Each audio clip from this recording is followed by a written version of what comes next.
안녕하세요 여러분, 과학강사 곽준입니다. 지난 시간에 이어서 오늘 뒤쪽에 진화와 생물 다양성에 대해서 한번 볼 수 있도록 하겠습니다. 우리가 앞에서 지질시대 마지막 쪽에 대멸종이 일어나면서 여러 가지 환경적인 변화가 나타납니다.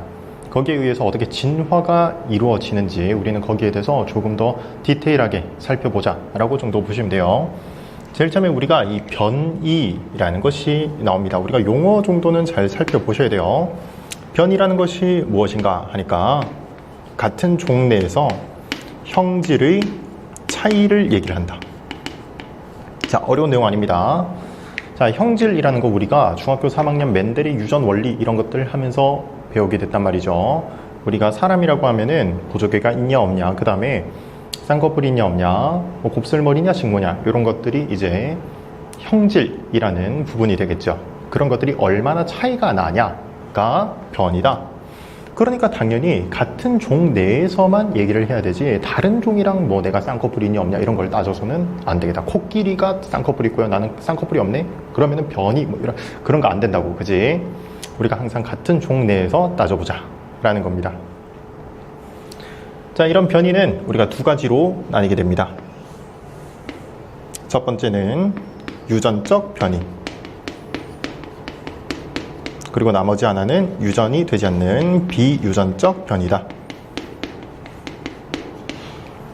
유전적 변이라는 것은 당연히 나의 유전자의 염색체 안에 들어있는 그런 값이다. 여기에 어떠한 유전자가 존재합니다. 그럼 이게 다음 세대에게 내가 넘겨질 수가 있는 것이죠.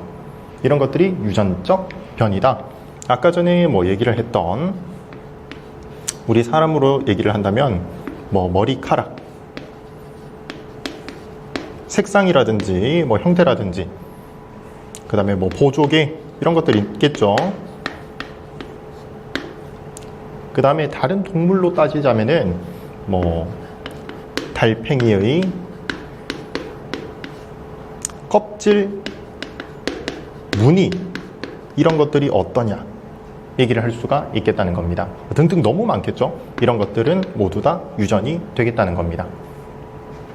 그러면 비유전적, 유전이 되지 않는다라는 것은 어떤 게 있냐 하니까 우리가 태어나고 나서 얻은 것들 있죠.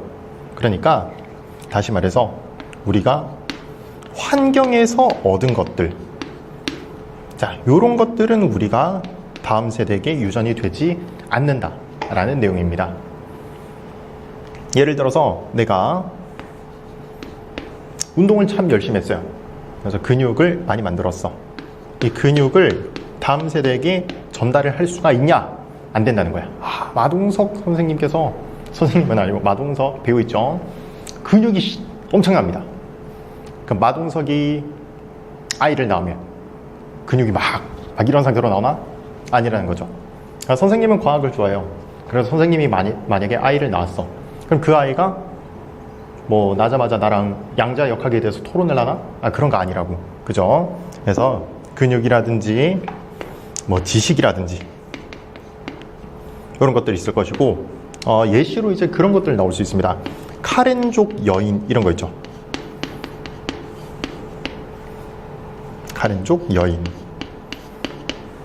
이거 어떤 거냐니까, 그 카렌족에서 여성들은 미의 기준이 목이 긴 게 미의 기준이래요. 그래서 어릴 때부터 링을 하나하나씩 이렇게 막 차는 겁니다. 그러면은 목이 나중에 점점 더 길게 되는 것이야. 억지로 늘리는 거죠. 그러면 안 되는데, 어쨌든 거기서는 그게 미의 기준이래요. 자, 그러면은 목이 아주 긴 사람이 그러면은 다음에 아기를 낳게 되겠지. 자손이 이제 태어나는데 그 아기가 목이 긴 상태로 태어나냐? 그러지 않는다는 겁니다. 그렇기 때문에 이런 환경에 대해서 우리가 환경적으로 얻어진 것은 다음 세대에게 전달이 안 돼 라고 보시면 돼요. 오케이, 되겠나요? 자, 그 다음에 이 유전적인 요 변이에 대해서 원인이 있어요. 원인. 그러니까 같은 종내에서 형질의 차이가 나는 이유들이 나오게 되는데, 요거는 기억을 해 줍시다. 중요해요. 자, 첫 번째가 돌연변입니다. 두 번째는요, 유성생식이다.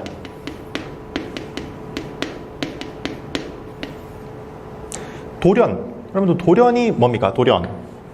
suddenly, 갑작스레, 갑자기라는 거죠. 갑자기 변이 무슨 말이야? 갑자기 형질에 대한 차이가 발생한다. 잘 기억해 두세요. 돌연변이라는 것은 부모에게서는 갖지 않고 있던 것인데, 내가 아이를 낳았어.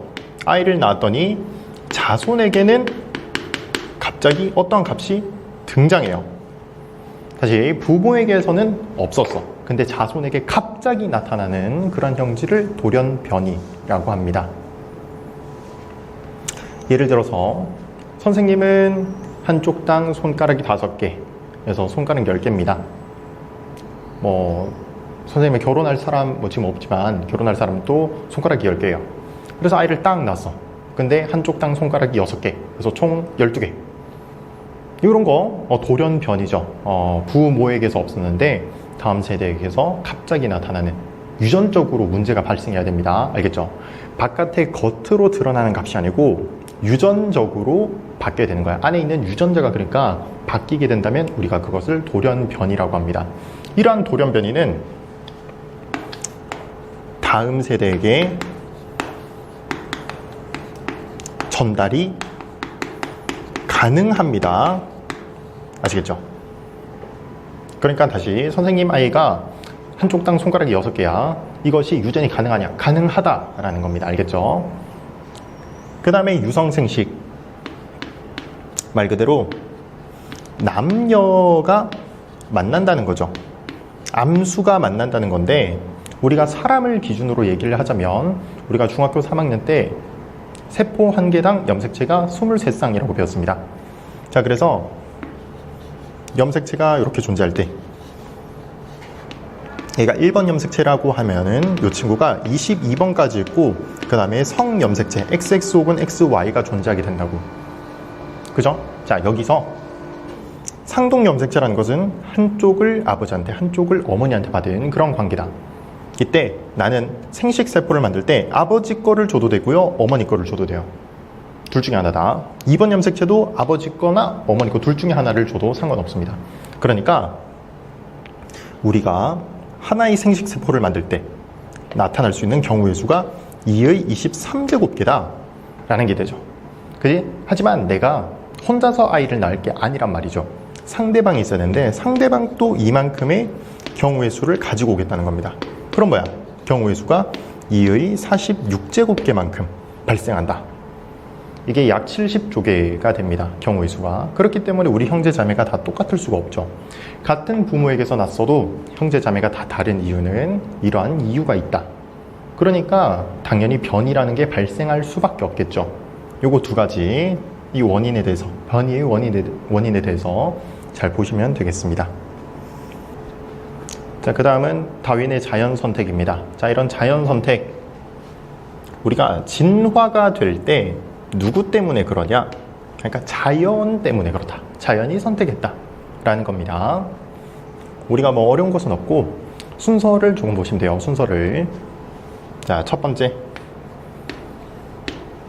이 개체들이 아이를 낳을 것 아니야. 그것을 우리가 생산이라고 합니다. 근데 이제 계속해서 아이를 낳게 되는 거야. 과잉 생산이 일어납니다. 살기 좋나 봐요. 자, 과잉 생산이라는 값이 나오면은 여기서 연달아서 나올 수 있는 값이 무엇이냐 하니까, 내가 아이를 낳았을 때 아까 전에 얘기했죠. 이 아이들이 다 똑같은 값을 가질 수는 없다. 그렇기 때문에 변이라는 것이 발생합니다. 형질에 대한 차이가 발생하겠죠. 형제 자매가 다 다르다라고 얘기를 했습니다. 자, 그러면은 우리가 개체 수가 계속 늘어나면 좋겠지만 환경 저항이라는 게 있습니다. 무슨 말인가 하니까 항상 내가 경쟁을 해야 돼. 뭐에 대한 경쟁을 하냐니까 내가 살아가는 공간에 대해서 경쟁을 하셔야 되고, 내가 먹이를 먹을 때도 경쟁을 하셔야 되고, 내가 배우자를 선택함에 있어도 경쟁을 하셔야 돼요. 근데 생각해봐. 여기에 분명히 누군가는 불리한 조건을 가지고 있을 수 있다는 거죠. 그렇다는 것은 누구는 유리한 조건을 가질 수도 있다는 겁니다. 자, 여기서 생존 경쟁이 발생해요.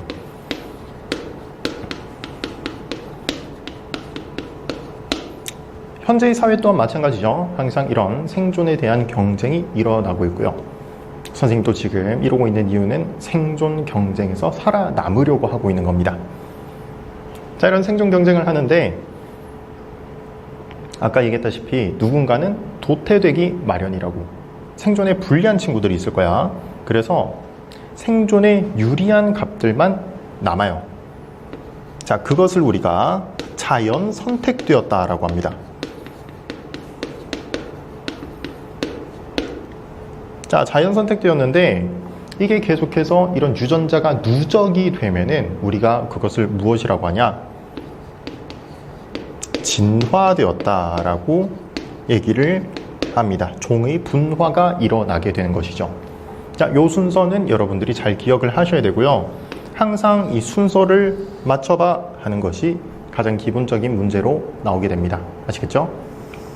하지만 이런 자연선택, 우리 현재에도 자연선택을 이제 진화의 원동력으로서 이제 얘기를 하게 되는데 한계점이 존재해요. 자, 한계가 존재한다.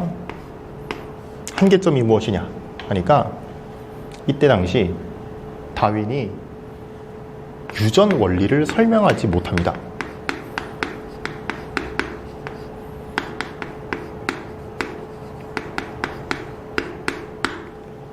물론 여러분들 우리 멘델의 유전 원리죠. 멘델이랑 다윈이 시기가 겹쳐요. 겹치는데 멘델이 처음에 멘델의 유전 원리를 발표를 했을 때 바로 주목받게 되냐? 그러지 않습니다. 멘델의 유전 원리는 시간이 좀 흐르고 나서야 이제 주목받기 때문에 이때 다윈이 유전 원리를 설명할 수가 없었습니다. 아시겠죠? 추가적으로 요거 말고 잘 나오는 내용은 아닌데 라마르크라는 분의 용불용설이 있어요.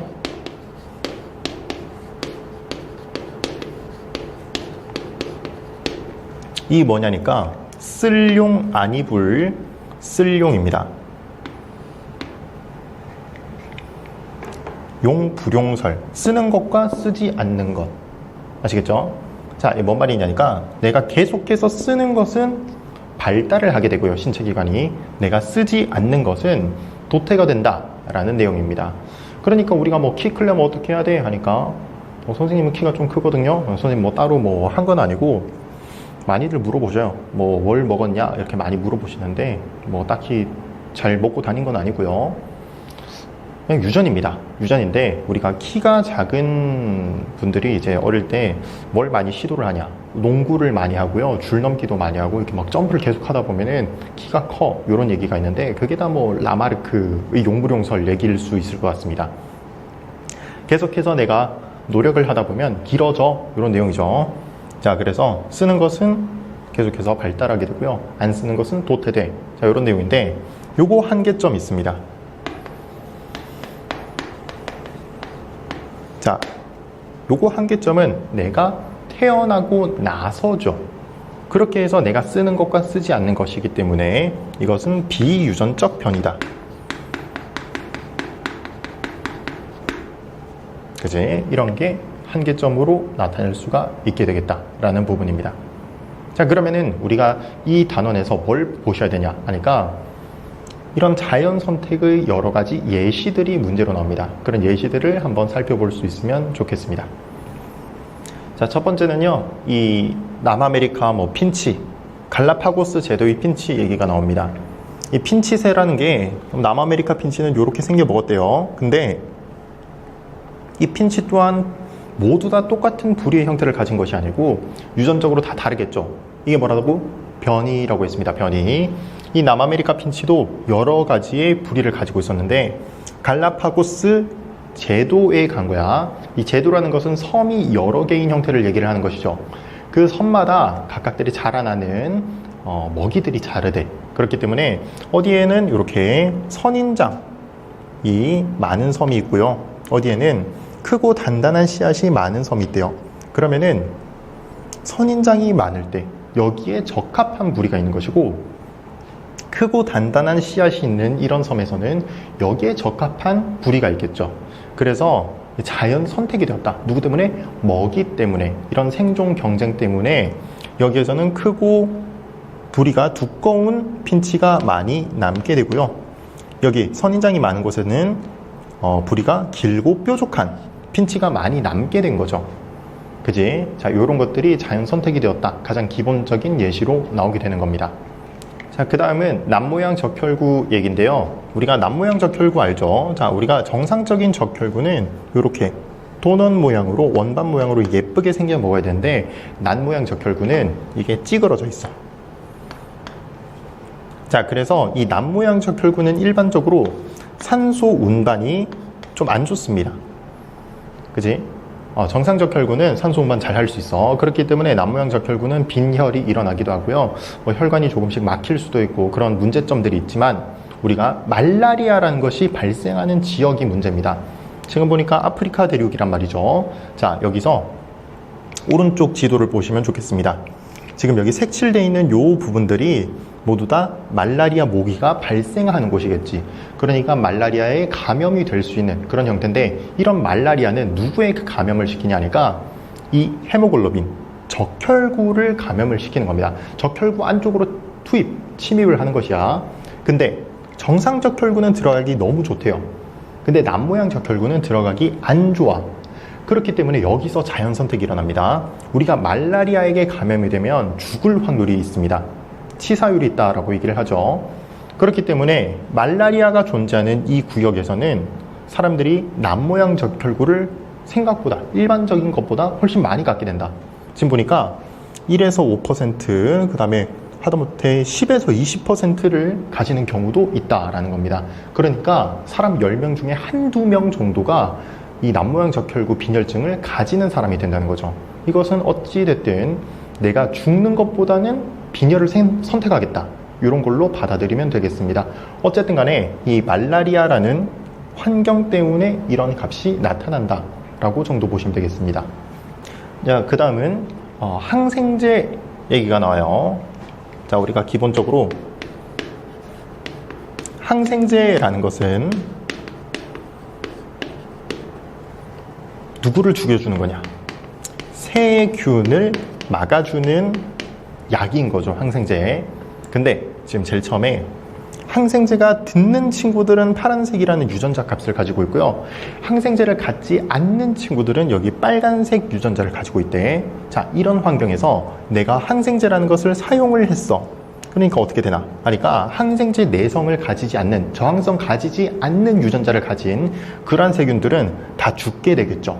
하지만 항생제에 대한 저항성을 가진 유전자를 가진 세균은 살아남을 수가 있고, 그대로 증식해 나간다면 개체수가 점점 증가하게 되겠죠.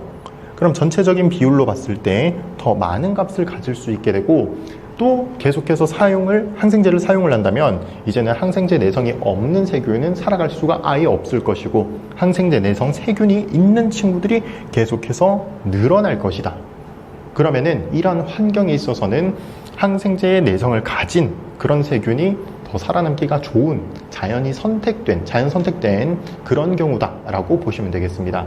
항생제 내성 세균은 문제에서 엄청 자주 나와요. 모의 실험도 있는데 이런 것들은 여러분들 교재에 따라 뭐가 실려 있을지 모르겠습니다. 한번 확인을 해 보시면 돼요. 알겠죠? 자, 그 다음은 후추나방이라는 것에 대한 내용입니다. 우리가 여기서 기본적으로 지의류라는 친구가 좀 필요한데, 지의류는요, 이 공기 조성이 되게 좋아야 돼요. 그러니까 대기 오염이 있으면 안 돼. 공기가 아주 좋은 곳에서만 살아가는 친구이기 때문에 지표종으로 우리가 활용이 됩니다. 근데 우리가 산업이 많이 발달했을 때 공장이 많이 들어서다 보니까 환경이 되게 좋지 않죠. 그렇기 때문에 이 나무에서 지의류가 살아갈 수가 없대요. 근데 이 후추 나방들은 나무에 많이 붙어 있다고.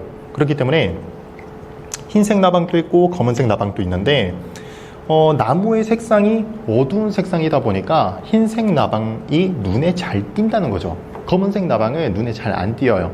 그렇기 때문에 새가 나방을 먹을 때 흰색 나방이 눈에 더 잘 띄니까 얘를 먹어주겠다는 겁니다. 그죠? 그런데 나중에 시간이 지나서 이런 환경 규제가 들어서게 되고요. 그럼 환경이 다시 좋아지면서 지유류가 나무에 다시 붙어나기 시작합니다. 그러면은 지유류는 밝은 색상을 띈단 말이야. 그렇기 때문에 흰색 나방은 이제 눈에 잘 안 띄어. 그럼 검은색 나방이 눈에 잘 띄니까 이제 새가 검은색 나방을 많이 먹게 되겠구나 라고 받아들이시면 됩니다. 아시겠죠? 자, 어쨌든 이런 것도 환경에 의해서 자연 선택되었다 라고 우리가 얘기를 할 수가 있을 것 같습니다. 자, 그 다음은 생물 다양성입니다. 생물 다양성은 총 3가지로 나누어 보셔야 되는데, 첫 번째가 유전적 다양성이다.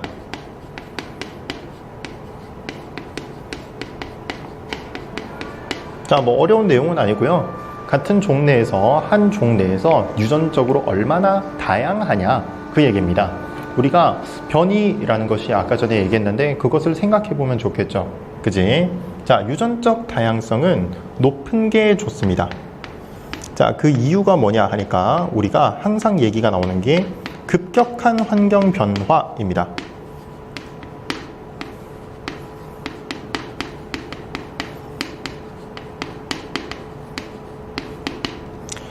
우리가 급격한 환경 변화가 왔을 때 모두 다 같은 유전자를 가지고 있다면 둘 중에 하나입니다. 모두 다 살거나 모두 다 죽거나.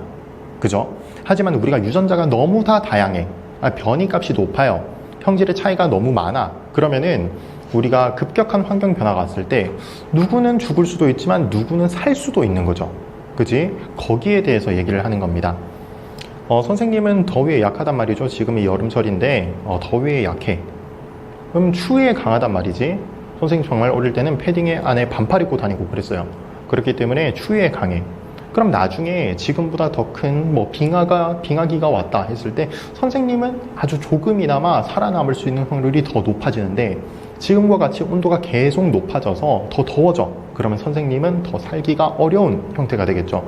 하지만 선생님은 이런 것이고 여러분들은 다 다르단 말이야. 그렇기 때문에 거기에 맞는 환경에 적응을 하는, 또 자연 선택이 되는 그런 확률이 더 높아지다 보니까 유전적 다양성은 높은 게 좋아 라는 말이 나옵니다. 아시겠죠? 그 다음은요, 종 다양성 나옵니다.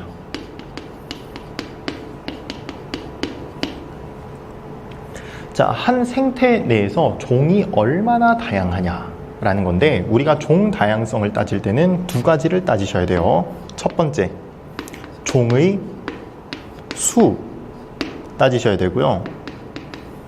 종의 수가 많다고 장땡이 아니고 종의 수도 많지만 우리가 얼마나 분포가 예쁘게 돼 있냐 라는 것도 따지셔야 돼요. 그래서 균등도라고 하는데 이 개체가 한쪽으로 몰려 있으면 안 된다라는 거죠. 하나의 종으로 쏠려 있으면 안 되고 종들이 분포가 아주 골고루 돼야 돼. 그게 종 다양성이 높은 것이야 라는 게 나옵니다.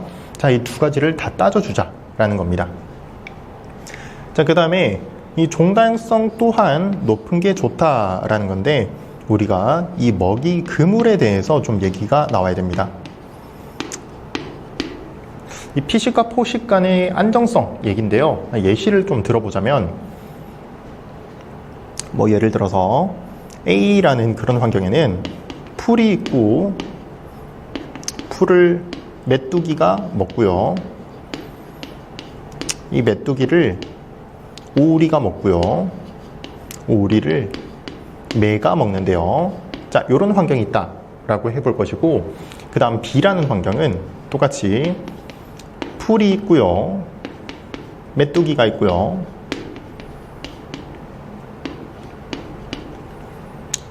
그리고 뭐 벼룩도 있고요.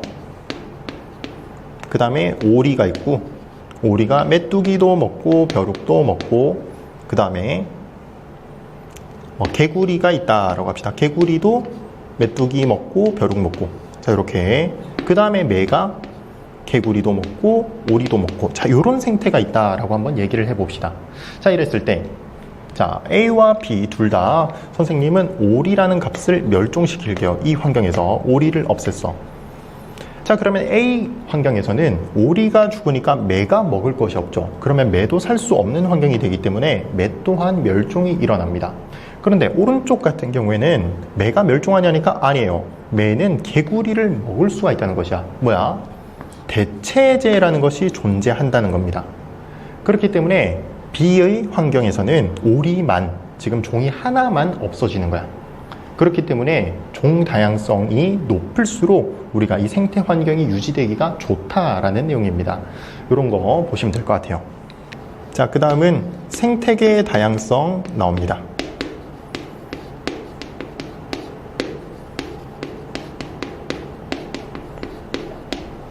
자, 이 생태계 다양성은 뭐냐니까 그냥 말 그대로 생태라는 환경이 얼마나 다양한지, 뭐 예시들은 여러분들 가장 기본적으로 떠오르는 산도 있을 것이고요. 바다, 여기까지 얘기하면 뭐 강도 나올 것이고, 강 나왔으면 뭐 호수 이런 것도 나오겠죠.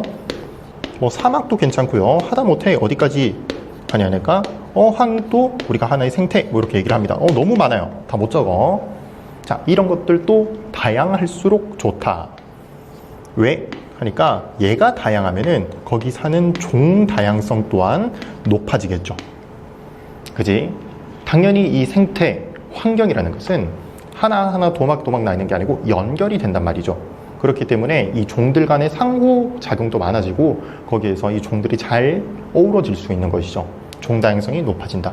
이렇게 종 다양성이 높아지면은 이 종들도 잘 꾸리고 살기 좋은 환경이니까 그 내부에서 또 유전적인 다양성도 높아질 확률이 존재하겠죠. 그렇기 때문에 생태계 다양성은 높아야 돼. 이렇게 보시면 되겠습니다. 자, 그 다음에 종 다양성, 유전적 다양성, 생태계 다양성이 당연히 중요해. 생물 다양성 중요한데 방금 그 세 가지에 대해서는 중요한 이유를 바로 다 말씀을 드렸고요. 추가적인 중요성에 대해서 얘기를 드릴게요. 자, 우리가 사람이 이용하는 거에 대해서 얘기를 해주시면 좋습니다. 우리가 기본적으로 의, 식, 주, 의약, 뭐 요 정도 좀 보시면 될 것 같아요. 우리가 옷을 만들 때도 면이라든지 뭐 비단이라든지 이런 친구들 있죠.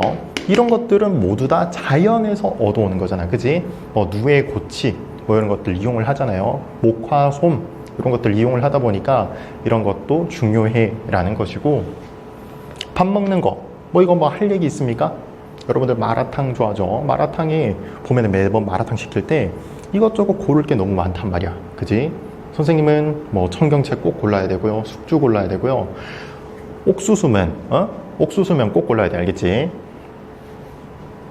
그 다음에 뭐 선생님 목이버섯 이런 것도 좋아하거든요. 뭐 검은 뭐 흑모기, 백모기 이런 것도. 그 다음에 느타리 버섯, 송이 버섯 뭐 엄청 많아요. 그지? 이런 버섯 종류들도 다 골라야 돼.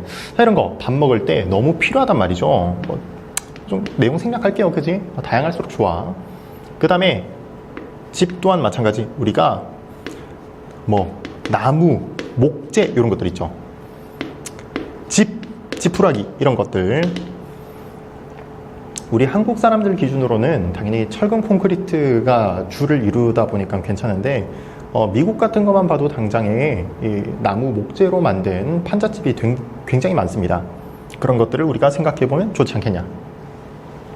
그 다음에 의약품입니다. 의약품 정도는 조금 체크를 해 놓으시고 몇 가지 암기를 해주시면 좋습니다.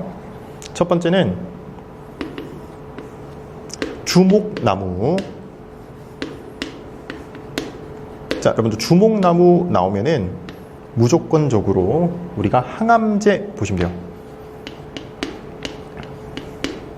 자, 주목나무에서 항암제 얻는다. 요거 기억해 주시고, 그 다음에 청자고동, 여기서 진통제, 이 정도. 그 다음에 자주 나오는 것 중에서 버드나무 껍질. 자, 이런 거는 실제로 여러분들 나중에 화학을 들으셔도 많이 나옵니다. 버드나무에서 살리실산이라는 게 나와요. 이게 식초의 재료인 아세트산과 같이 혼합을 같이 섞어주면은 반응을 해서 더 큰 물질 아세틸살리실산 이런 거 만들어주면 그게 누구냐? 그게 아스피린이에요. 그것도 뭐 진통제죠. 진통제인 아스피린 이런 거. 아스피린은 너무 유명하다 보니까, 그지? 아세틸살리실산이라고 부르는 이 친구 기억해 두심이 좋겠다. 그 다음에 엄청 유명한 얘기입니다. 푸른 곰팡이 있죠. 자, 푸른 곰팡이에서 우리가 어떤 것을 얻어오냐? 최초의 항생제인 페니실린 얻어옵니다. 최초의 항생제. 요거 4개 정도는 여러분들이 눈여겨서 보는 게 좋지 않겠냐라는 겁니다. 물론 학교에서 어떻게 알려주냐에 따라서 여러분들이 외워야 될 거는 다 다르겠습니다. 하지만 요거 4가지 정도는 기본적으로 알고 계시자. 알겠죠?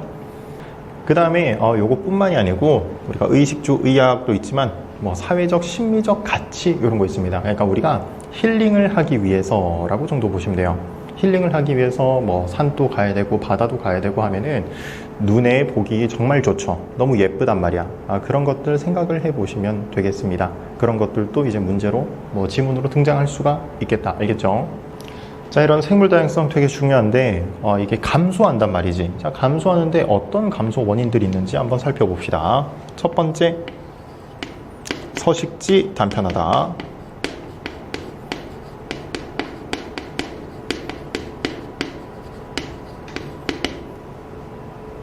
되게 자주 나와요. 엄청 자주 나와. 뭐 어려운 것은 아니고 서식지라는 것이 이렇게 존재를 하고 있을 때 얘기입니다. 그러면은 가운데서 살고 있는 생명체도 있을 것이고 외곽 쪽에 사는 생명체도 존재할 거란 말이지. 근데 사람이 편의에 의해서 도로라든지 철로 이런 것들을 깔게 되면은 이 생태 환경이 단절이 되는 것이죠. 이렇게 띡 잘리는 거야. 나눠집니다. 그러면 이게 문제가 되는 것이죠. 자, 이게 이렇게 뚫려버리게 된다. 좀 지저분한데 양해 부탁드립니다. 저렇게 찢어지게 된다.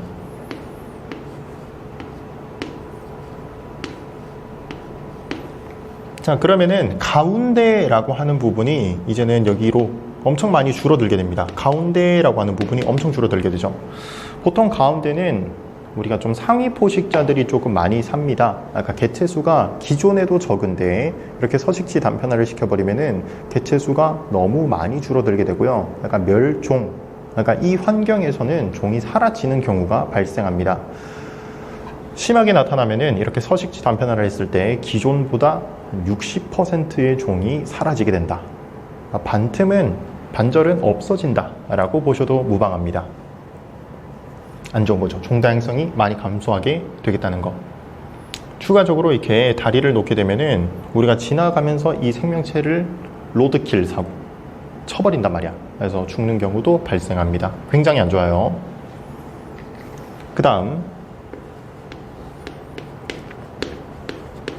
불법 포획 그리고 남획이라는 게 있습니다. 자, 포획을 하는데 불법이래요. 왜 불법일까 하니까 당연히 법으로 지정해 놓은 것을 내가 건드렸겠죠. 그럼 어떤 것을 법으로 지정하냐? 당연히 멸종 위기종 이런 거 있죠. 우리가 보호해야 되는 그런 종을 내가 포획을 했을 때 불법 포획이 되는 것입니다. 어렵지 않아요, 이런 것은. 그럼 남획은 뭐냐 하니까 우리가 이 남자가 어떤 남자인지를 조금 아시면 되는데, 우리가 남용하다 할 때 남자랑 똑같습니다. 넘칠 남자를 쓰는 것인데 포획이 넘친다라는 것이죠. 그러니까 포획을 너무 과하게 했다라는 것이야. 그러니까 선생님이 길을 가다가 길고양이가 너무 예뻐요. 그래가지고 길고양이가 너무 예뻐서 내가 간택당했나 봐 해가지고 딱 들고 옵니다. 문제가 됩니까? 문제 안 되죠. 불법 포획이 아니야. 자, 그냥 포획한 겁니다. 근데 내가 고양이라는 게 너무너무 귀여워가지고 선생님 마을 주변에 있는 고양이를 싹 다 잡아요. 너무 좋아가지고. 과했죠. 넘쳤죠. 그지? 이런 것을 우리가 남획이다 라고 얘기합니다. 그러면은 선생님 주변의 그런 생태에서는 고양이라는 것이 멸종이 됐으니까 종 다양성이 감소할 수밖에 없겠다 라는 겁니다. 자, 이런 것들이 문제가 될 수가 있어 라는 것이고, 그 다음은요, 외래종 도입 이런 거 있죠. 그래서 우리가 유해 외래종들을 선정을 해 놓습니다. 정말 많이 나오는 것이 어떤 게냐? 큰잎베스, 그 다음에 블루길, 뉴트리아라는 것도 있고요. 늑대거북. 늑대거북보다는 우리 붉은 귀 거북이 더 많이 나오는 것 같아요. 이런 동물들만 있냐? 그러지가 않겠죠. 동물뿐만이 아니고 식물 중에서도 유명한 것은 가시박이라든지 혹은 돼지풀, 이런 것들이 외래종이다. 현재 우리가 어떤 것들을 좀 생각해 보시면 좋냐니까, 중국산 꽃매미라든지, 중국산 꽃매미 검색해 보시면 여러분들 본 적이 있을 겁니다. 날개 안쪽이 빨간 색깔을 띠고 있는 친구가 있거든요. 그런 매미라든지 혹은 현재 러브버그 있죠. 러브버그 같은 거 생각해 보시면 좋겠습니다. 러브버그가 이제 중국에서 산둥지방에서 이제 선박을 타고 넘어왔다라고 우리가 알고 있는데, 그런 것들이 이제 문제가 되는 이유는 무엇이냐니까, 이런 곤충들, 새로운 생명체들이 새로이 우리 생태계에 온다면 우리 토종들은 이것을 맛을 안 봐요. 그러니까 무서운 거야. 그러니까 맛을 보는 데까지, 먹이라는 것을 인식하는 데까지 몇 년은 걸립니다. 수년은 걸린다는 얘기죠. 그렇기 때문에 러브버그의 이제 천적이 누가 될지는 모르겠습니다만, 우리가 지금 천적이라고 그냥 얘기가 나오는 몇 개 종들은 있는데 명확하지는 않다라는 내용입니다. 자, 그런 것들 생각해 주시면 좋아요.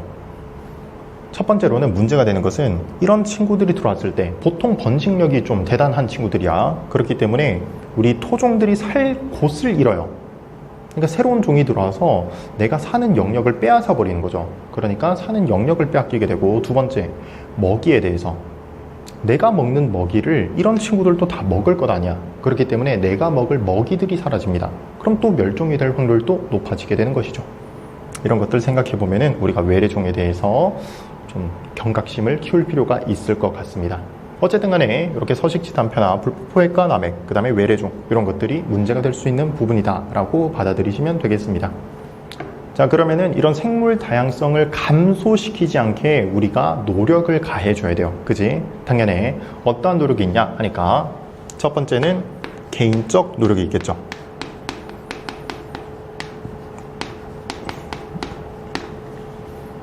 선생님 좌측 왜 안 지웠어요? 조금 이따가 할 거니까 안 지운 거 일부러 다시 그려야 되기 귀찮으니까. 자, 개인적 노력 어떤 게 있냐? 정말 도덕적 내용입니다. 여러분들 분리수거 잘하나요? 에너지 절약 잘 하나요? 이런 것들 등등의 것들 얘기를 합니다.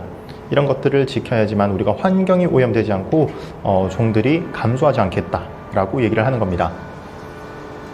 그 다음은 사회적, 그 다음에 국가적 노력이 있어요. 그 중에서 첫 번째 나오는 것이 무엇이냐 하니까, 이렇게 서식지 단편화가 일어난 곳에 우리가 생태 통로를 놓아주는 겁니다. 자, 생태 통로, 그러니까 이 친구는 또 많이 나올 수밖에 없어요. 뭔 말이냐니까, 우리가 이렇게 필요에 의해서 단절을 시켜놨어. 하지만 우리가 여기다가 다리를 놓아줄게 라고 보시면 됩니다. 이렇게 다리를 놓아줄게. 그러면은 서로 원래는 단절이 됐었는데 이제 요 다리를 통해서 상호작용이 가능하겠다는 거죠. 일부라도 서로 가능하다는 겁니다. 그렇기 때문에 멸종의 값을 조금 막아줄 수는 있어요. 그러니까 멸종이 안 일어난다는 것이 아니고, 멸종이 원래는 한 60% 일어난다 라고 얘기했는데, 이것을 조금은 더 막아줄 수 있는 겁니다. 멸종이 일어나긴 해요. 어쩔 수가 없어. 자, 그 다음에 로드킬도 방지를 할 수가 있게 되고요. 하지만서도 이제 아래쪽으로 지나다니는 친구들은 이제 가끔씩 사고가 나긴 합니다.